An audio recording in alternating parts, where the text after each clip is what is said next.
Well, good morning from Refugio State Beach.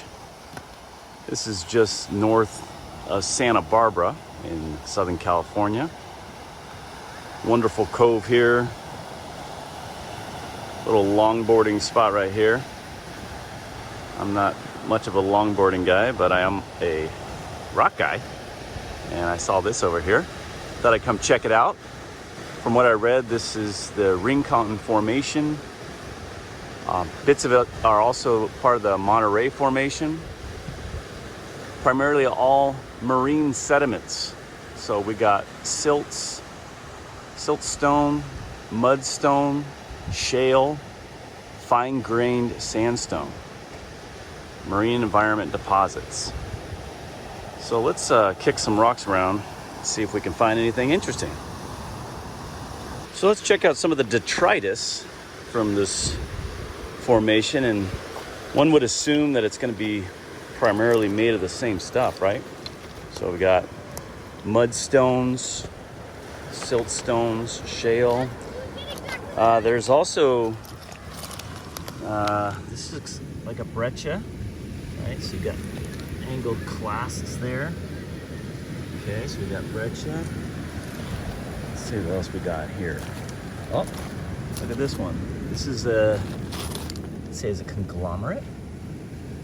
Trying to look for fossils, don't see any. That's an interesting one. Calcite veins, presumably. Got more siltstone with these bioturbations. I believe this is some sort of mollusks that burrows into those, and I think they really like this type of rock to do that. So it would make sense that most of the detritus out here is going to be similar to this, which is marine sediments. But I was walking out here yesterday and I was surprised by something I stumbled upon. I'm going to see if I can stumble upon it again. Where is that? So it's right around here. I found something very interesting. Let me see if I can locate it, and I'll meet you back here. Okay, so I found it. So again, the majority of the detritus out here is sedimentary rock. But check out this sore thumb. That's not sedimentary. This looks volcanic to me. I mean, look at these big visible minerals, presumably plagioclase feldspar, right? Looks like we have an andesite porphyry or dacite. That's volcanic though. That's not sedimentary. So then I was like, well, that's weird. Like, where would that rock come from? You know, like, this is all sedimentary rock right here. Why is this guy here? That got me questioning to investigate this outcrop closer, and I think I found the smoking gun. But before we get there, let's take a closer look at this Rincon Formation. You can see this is well bedded. Marine deposits. You can see in this lower layer, it's eroding out quicker than the upper. So this is a shale down here, and it's eroding quicker than the fine sandstone beds above it. So you got differential erosion going on here. And actually, you can see it. Like, look at, this is the sandstone here too. So that shale layer was all the way out here. You know, it's just been getting eaten away. So you can have failures, right? So this is shale's getting eaten away, and eventually the upper portions will fail, right? Fall out. But beautiful shale layer there. Nice dark gray color. And there's a few oil derricks right offshore. So they're definitely finding oil in these deposits. But overall, beautiful formation. I just love bedded formations like this. It's so pretty. Don't you?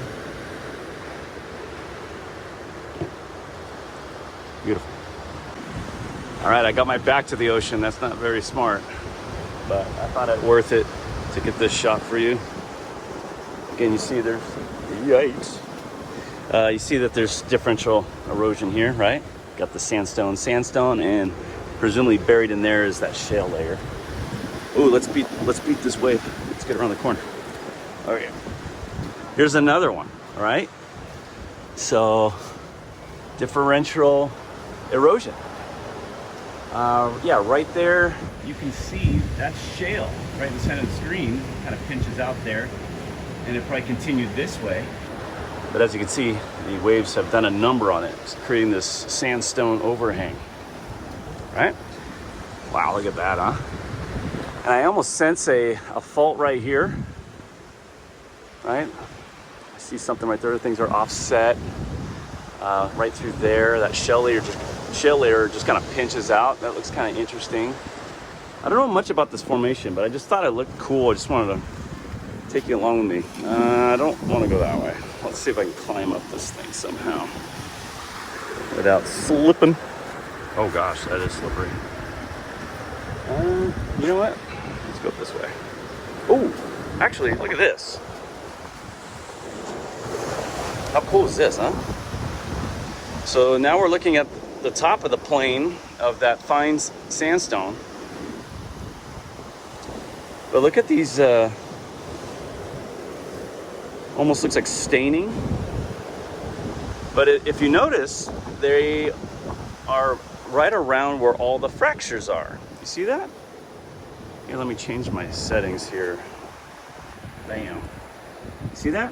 Okay, so you have a fracture here, and almost equidistant from the fracture, you have like this kind of rusty staining, right? Here's another fracture, it follows that. Fracture here. So what could this be? Looks peculiar, doesn't it? Well, I haven't done a ton of research of this area, but I think what that is, if you've ever heard of Lisa gang rings, where, you know, after a formation is already lithified into a rock, and then you get fractures in that rock. When this rock was subterranean, you could have water, right? That's working its way through the rock. Is it going to go through this? No, this is lithified. Where's the easiest place for water to cruise through? It's going to want to go through those cracks, right? So if that water's working its way through there and bringing with it other minerals, it's going to, in essence, stain or bleed into the host rock. So I think that is just hematite, you know, similar to Lisa gang rings, you know, just after the fact you have groundwater running through it, leaving these stains. So that's my hypothesis as to what that is. If you know something different, let me know. Let me try to scramble over this, and we'll get some more views this way. Okay, before we leave this area, oh, I hope the tide should be going down, so all right. So when I first walked over here, this gray rock, I just like knee jerked. I was just like, oh, this looks like limestone to me, you know? But I pretty much got zero fizz. And I read that there's less than 5% limestone in this formation, but it is heavily fine-grained sandstone. So that's what I'm going to guess what this is. So again, let me try to get over there. I hope I don't get stuck out here. No, my app says that it's low. It's like approaching low tide, so I should be okay. Let's go over there and explore. Okay, so you can see the two oil derricks out there. Common sight here off the Santa Barbara coast, and this formation, sedimentary rock, continues all the way out there. I actually read that this formation is over 7,500 meters thick. That's amazing. So what can happen is you have all these bedding planes. Some are permeable and some are impermeable. So if you have oil or natural gas that's trapped underneath, it could get stuck underneath one of these bedding planes and then pool there. And obviously that's what they found out there, and they've tapped into it and are pumping the oil and or natural gas out of it. So sedimentary rocks, that's why you'll see either oil rigs or these guys way offshore. All right, just making observations. I didn't read too much, but this section right here has caught my eye, because look, so this is that same either mudstone or fine-grained siltstone that's kind of resisting erosion. But look at this section right here, and look at how fractured it is. I thought, that's weird. I wonder why this is so fractured. Maybe it's tectonic, you know, like fault movements getting mashed. But then again, I'm just making observations, I don't know. But look over here. Do you see that the fractures are full of all this black stuff? That's tar. So was it first cracked by tectonic forces, and then the cracks got full of this tar? Or was it the pressure of that oil and tar breaking through this layer and fracturing it? I don't know. Maybe if someone else knows, you can comment. And then I also noticed, which is really cool, within the same fractures, like right here, you have most likely calcite veins running through all the fractures. So those came later. There was a fracture, and then they precipitated out of the water and created these calcite crystals. Could be gypsum, but my experience has been calcite. Very cool. Like this is edge on of one of those veins. This is all calcite. Pretty cool. I just found it interesting though. Look at all this tar. That's cool. Some sort of story here. Now at this point, you're probably like, come on, man. You talked about that volcanic rock right at the beginning. It's kind of a teaser, and you're not talking about anything volcanic here. Yeah, we're getting there. It's a little bit around the corner, but this differential erosion is pretty stunning. Okay, so here you go. Got this shale layer here, mainly buried, but it's exposed over here. So obviously the waves just eat away at this. It's pretty cool looking, huh? Heavily fractured formation though. So it's been on the move. I mean, it used to be way out there, right? Millions of years ago. I believe this is Miocene in age. So 5 to 20-ish, right in there is when these were deposited. And as you can see, they're obviously not in deep ocean anymore. All right, let's make our way. Yikes. I gotta go around there. Let's try to get over there without getting soaked. Okay, I think I found my opportunity. Let's go. All right, pretty consistent bed angles.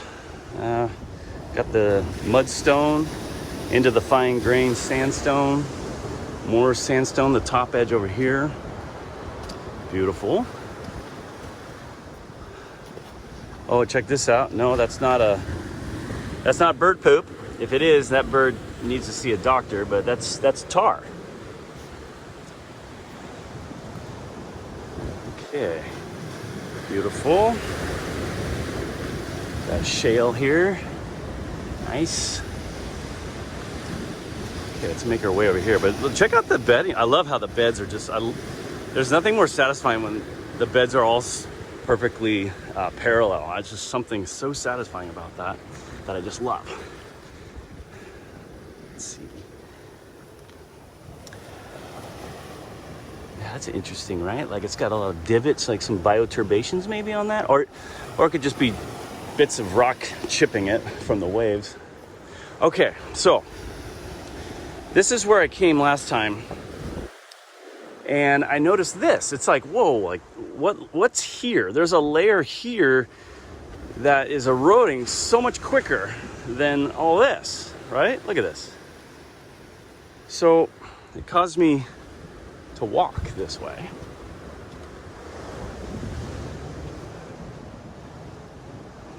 And I think this might be the smoking gun for that andesite porphyry we saw on the beach.